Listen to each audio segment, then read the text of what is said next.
ओम ह्रीं उत्तम आकिंचन धर्म की जय। महानुभाव, आज का दिन समय सार का दिन है। आज का दिन अध्यात्म का दिन है। आज का दिन शब्दों में वर्णन करने वाला नहीं है। आज शब्द भी समाप्त हो जाएं, उसका नाम उत्तम आकिंचन है। और उत्तम आकिंचन अपन देखें, ग्रस्तों को नहीं हो सकता। आज जनवाणी में जब हम पूजा करते हैं तो पूजन में कहा गया कि उत्तम आकिंचन धर्म की जब पूजा करते हैं कि 24 प्रकार का जो परिग्रह होता है उन 24 प्रकार के परिग्रह से पूरी तरह से मुक्त हो जाना जाके आकिंचन धर्म है। अब हो सकता है कि मुनिराज के पास भी यदि कोई परिग्रह है तो वो मुनिराज आकिंचन नहीं है, क्योंकि ध्यान रखना कितने ग्रस्त ऐसे हैं, कितने ज्ञानी, कितने विद्वान ऐसे हैं जिन्होंने अपने जीवन में कितनी बार समय सार को पढ़ लिया, समय सार को वाचना कर ली, मगर उनका समय सार पढ़ने से हमारे मुंह की खुजली तो मिट सकती है, मगर अपनी देखें अनुभूति नहीं हो सकती। समय सार पढ़ने की चीज नहीं, समय सार बनने की चीज है। तो समय सार जैसे मुनिराज सब कुछ 24 प्रकार का परिग्रह छोड़ करके और मुनि पद को अंगीकार कर लेते हैं। सही समय सार तो यह है, क्योंकि अपन ध्यान रखना, परिग्रह एक ऐसी चीज है कि जिस परिग्रह के लिए तृष्णा बनी रहती है। किसी के पास 1 लाख है तो 5 लाख की भूख, 5 लाख है तो 25 लाख की भूख, 1 करोड़ है तो 5 करोड़ की भूख, 5 करोड़ हैं तो 50 करोड़ की भूख, 50 करोड़ हैं तो 1000 करोड़ की भूख। कितनी ये तृष्णा, ये रुचि परिग्रह के प्रति कभी समाप्त नहीं होती है। व्यक्ति के पास 50 करोड़, 1000 करोड़ की कोठी भी क्यों ना हो, फिर भी व्यक्ति इस कोशिश में है कि हमें और जमीन मिल जाए, और मकान मिल जाए, बिक रहा हो तो मैं उसको खरीद लूंगा। अरे ज्ञानी जी, क्या करोगे इस परिग्रह का, कहाँ ले जाओगे? मरने के बाद सोने के लिए एक 5-6 फुट का एक पलंग चाहिए, मरने के बाद 2 गज जमीन चाहिए। तो बताओ इतनी बड़ी कोठी का क्या करोगे? और अपने परिग्रह से अपने शत्रु तैयार करना, राग उत्पन्न होता है, द्वेष उत्पन्न होता है, अपने भी शत्रु बन जाते हैं, अपने रिश्तेदार ही हमारे विरोधी बन जाते हैं, है ना। कितने पेपर में न्यूज पढ़ते हैं आप लोग, न्यूज चैनल पर न्यूज सुनते हैं, देखते भी हैं, तो आप खुद देखते हैं प्रतिदिन जो क्राइम होता है वो क्राइम आपके परिग्रह को देख करके ही होता है। क्राइम करने वाला तो ये देखता है किसके पास पैसा है, किसके पास दौलत है, किसके पास ज्यादा सो है सो, तो व्यक्ति टारगेट करता है इस व्यक्ति को लूट लो, इस व्यक्ति के बच्चे का अपहरण कर लो, इस बच्चे को लेकर के इन सेठ से करोड़ों रुपया हम फिरौती के रूप में ले लेंगे, इस व्यक्ति को लूट लेंगे तो इसका सोना चांदी हमारा हो जाएगा। और इसी परिग्रह के चक्कर में आपका परिग्रह आपके ही बच्चे का दुश्मन बन जाता है, और कई बार बच्चों को जान देना पड़ती है, बच्चों की मर्डर कर दिए जाते हैं। किसके लिए? बच्चे से कोई दुश्मनी नहीं थी, बच्चे से कोई बैर नहीं था, बैर था न बैर आपसे था, आपके धन को देखकर लोगों के मन में ये भाव उठा कि इनकी दौलत को हम अपनी दौलत कैसे बनाएं, ये भाव उत्पन्न हुआ। तो इसीलिए उन्होंने क्या किया, आपके बच्चे को अपहरण कर लिया या मौका देख के आपके घर में घुस गए। और आपको कितने परिवार ऐसे हैं जिनमें लोगों ने लूट के भावना को लेकर के घर में घुसकर सारे घर के लोगों को मार डाला और पूरी दौलत लेके भाग गए। अब वो कोठी पड़ी रही है ना। अब कोठी को मालिक कौन है, मालिक तो मर गया। तो किसके चक्कर में, उस परिग्रह के चक्कर में, जिसका भोग भी आप नहीं कर पाए। क्योंकि ध्यान रखना, इसीलिए आचार्य ने कहा परिग्रह को चिंता मानो चिंता। आज का दिन हमें आंखें खोलने का दिन है कि ये सोचो क्या लाए थे, पैदा हुए थे, मरने के बाद, मरण तो पक्का है, मरना तो पड़ेगा ही, पर मरते ही क्या अपने साथ ले जाओगे, क्या ले जाओगे?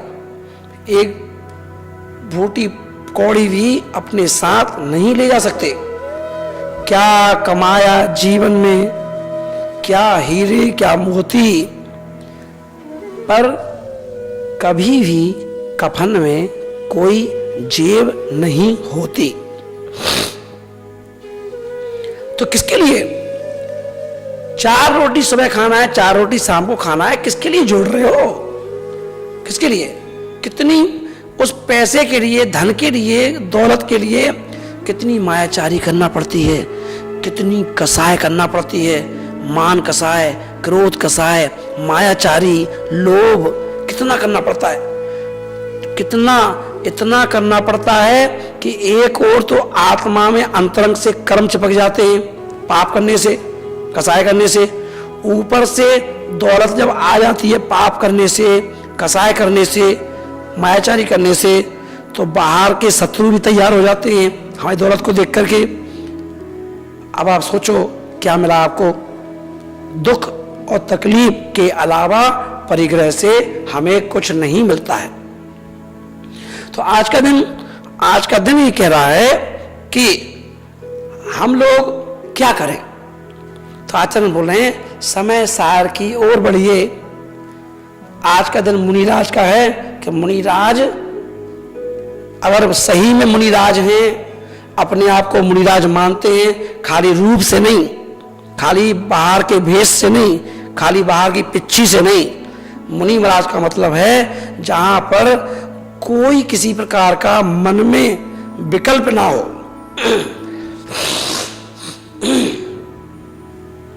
विकल्प ना तो किसी क्षेत्र का हो कि मेरा क्षेत्र बन रहा है तो मेरे क्षेत्र के लिए ऐसा हो जाए, मेरे क्षेत्र के लिए ऐसा हो जाए। हे मुनिराज, तुम्हारा क्षेत्र तो तुम्हारी आत्मा है। अपने इस क्षेत्र की चिंता करो। मिट्टी, ईंट, सीमेंट के क्षेत्र को तो तुम घर में ही छोड़ के आ गए थे। अब यहां पर अगर उसी क्षेत्र की चिंता में पड़ गए तो तुम्हारा क्या फायदा मुनि महाराज बनने का? अगर तुमने किसी समाज का मंदिर की नींव रख दी, अब मुनिराज को यह चिंता है कि मैंने नींव रखी है तो मैं ही पंचकर्मा करवाऊं, ये विकल्प आ गया। तो भैया तुम्हें क्या करना, आ जाए तो वेलकम, नहीं आए तो भीड़ कम, क्या करना अपन को? तो विकल्प है मैं ही करूंगा। किसी समाज का पंचकर्मा का तुमने करवा दिया, मंदिर बनवा दिया, तो तुम उस मंदिर को, उस धर्मशाला को अपनी बापोती मांग लेते हो कि अब ये मेरा ही मंदिर है, अब ये मेरी ही धर्मशाला है, अब ये इस धर्मशाला में मैं जैसा चाहूंगा वैसा ही होगा, मैं जिसको चाहूंगा वो ही इसमें रुकेगा, मैं इसका मालिक हो गया। तो हे मुनिराज, आप मुनिराज हैं और मुनिराज हैं तो आपको इन व्यर्थ की बातों में पड़ने का कोई जरूरत नहीं। क्योंकि ये परिग्रह जो है, आप परोक्ष रूप में हो चाहे प्रत्यक्ष रूप में हो, ये दुख का कारण है। आचार्यों ने कहा है, चाहे लंगोटी की, एक लंगोटी से आचार्यों ने कहा कि हे मुनिराज, आप बिना कपड़े के रहते हो, एक लंगोटी तो पहन लो। एक मुनिराज ने आपकी बात मान करके लंगोटी पहन ली। अब लंगोटी पहन ली तो चिंता लग गई, लंगोटी को धोना भी तो है। अब कल कौन सी लंगोटी पहनेंगे, तो एक लंगोटी और आ गई। एक फट जाएगी तो क्या करेंगे, तो एक लंगोटी और आ गई। और जब लंगोटी आ गई तो लंगोटी को धोने के लिए साबुन चाहिए, पानी चाहिए। चलो भैया पानी लो, अब साबुन कहाँ से आएगी, उसके लिए पैसा चाहिए। अब पैसा कहाँ से आएगा, तो जमीन खरीद ली, खेती बाड़ी कर ली। अब जब जमीन खरीद ली तो क्या हुआ, और चीज बढ़ गई। चूहे ने लंगोटी काट दी, तो बोले बताओ चूहे से रक्षा कैसे करें, तो बोले बिल्ली पाल लो। बिल्ली को दूध कहाँ से पिलाएंगे, तो भैंस पाल लो। भैंस पाल ली, अब भैंस की रक्षा कौन करेगा, भैंस के दूध कौन निकालेगा, गोबर कौन उठाएगा, तो बोले कि काम शादी कर लो। पत्नी भी आ गई, बच्चे भी आ गए। पता चला जहां से यात्रा शुरू की थी वहीं पे आगे फिर वापस खत्म हो गई। तो आचार्य भगवान कह रहे हैं, जब एक लंगोटी भी भार है, तो ये दुनिया भर के विकल्प जो आप लेके चलते हो या चल रहे हो, तो उन्हें मुनि महाराज के कोटे में आचार्यों ने नहीं माना है। आज का दिन मुनिराज का है। ना कुछ मेरा ना कुछ तेरा, ये दुनिया है एक झमेला। किसको अपना मानते हो? भक्त किसी का नहीं होता। ये भक्त तो जब तक तुम इसको माला पहनाओगे, मोमेंटो दोगे, सम्मान करोगे, इसकी व्यवस्था बना दोगे, तब तक ये तुम्हारे गुण गाएगा। जिस दिन तुमने इनकी सेवा करना बंद कर दी, उस दिन ये भक्त तुम्हें अधर्म में छोड़ के भाग जाएगा। इसलिए आज का दिन उत्तम आकिंचन, जहां पर मेरा कुछ भी नहीं है, ना मैं कहूंगा कि तुम्हारा है, ना मैं कहूंगा कि मेरा है। आत्मा एक ऐसी निधि है, इस आत्मा की अलावा मेरा दुनिया में कोई नहीं है।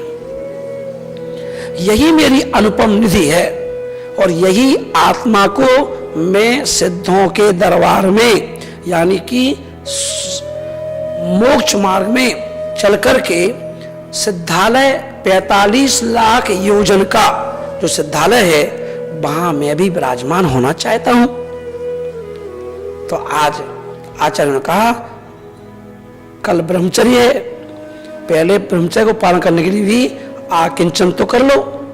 और आकिंचन के पहले त्याग था, त्याग किया सब चीजों का, सारे परिग्रह का, तब जाकर के ये आकिंचन आ गया।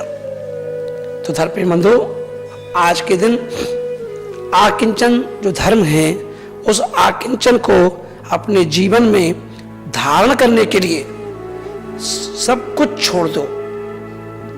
क्योंकि कोई भी संसार की दूसरी चीज, अगर तुम्हारी आत्मा की रक्षा हो सकती है, तो नियम से, संयम से, प्रतिमा धारण करने से, व्रती बनने से, महाव्रत को धारण करने से, देशव्रत को धारण करने से, ये अगर आप व्रत लेते हैं तो आपकी आत्मा का कोई व्यक्ति कुछ नहीं बिगाड़ सकता है।